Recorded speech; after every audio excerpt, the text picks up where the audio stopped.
Shalom from Jerusalem to all our friends, our tour operators, pastors, tour leaders, and all those who came with Sar-El to the land of the Bible the last 28 years. There's no secret that the world is going through a tremendous hard time. And I'm sure wherever you are, you're wondering what's going to happen? What's the end of this story? But we know that the news is telling us that there is a light in the end of the tunnel. They're talking about different vaccine and different ways and different tests, and the airports are doing everything they can in order to bring life back together.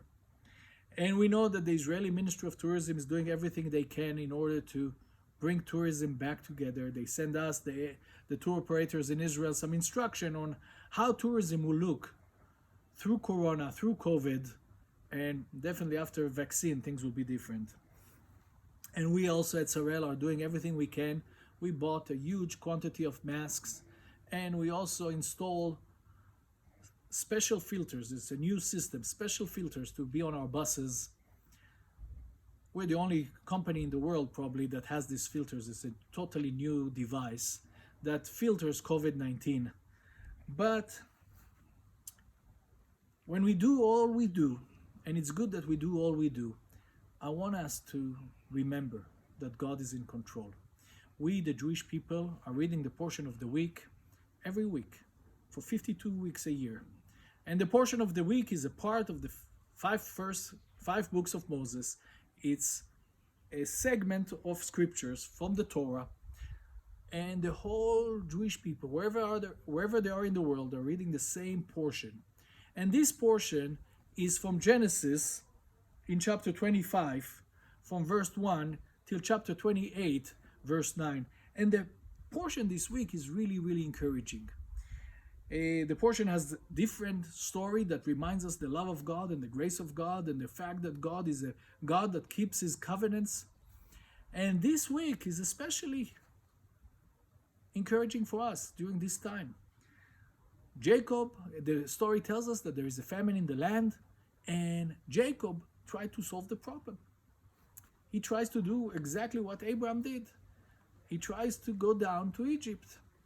And on his way to Egypt, God stops him. God reveals himself to him and tells him, do not go down to Egypt.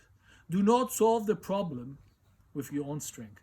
Do not lean on your own understanding. Let me be God, and let me show you how I'll protect you.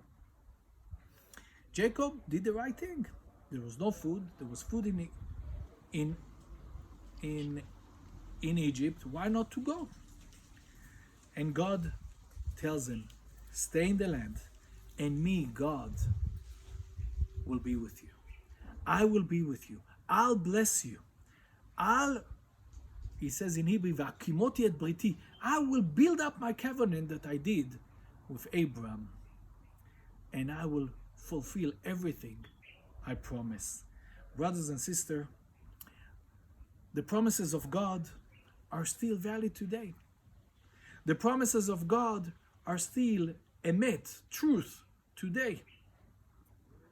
We have to really hold in this time in the promises of God that he will, by his grace, by his love, hold us, keep his covenant, provide for us, and bless us.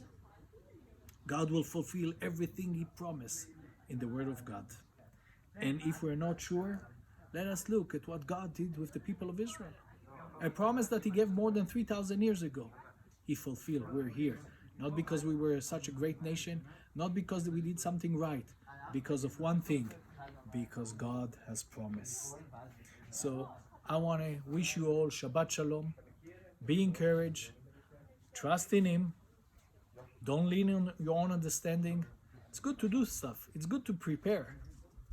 But don't think that your strength and your might will solve this problem. Shabbat Shalom, and God bless you.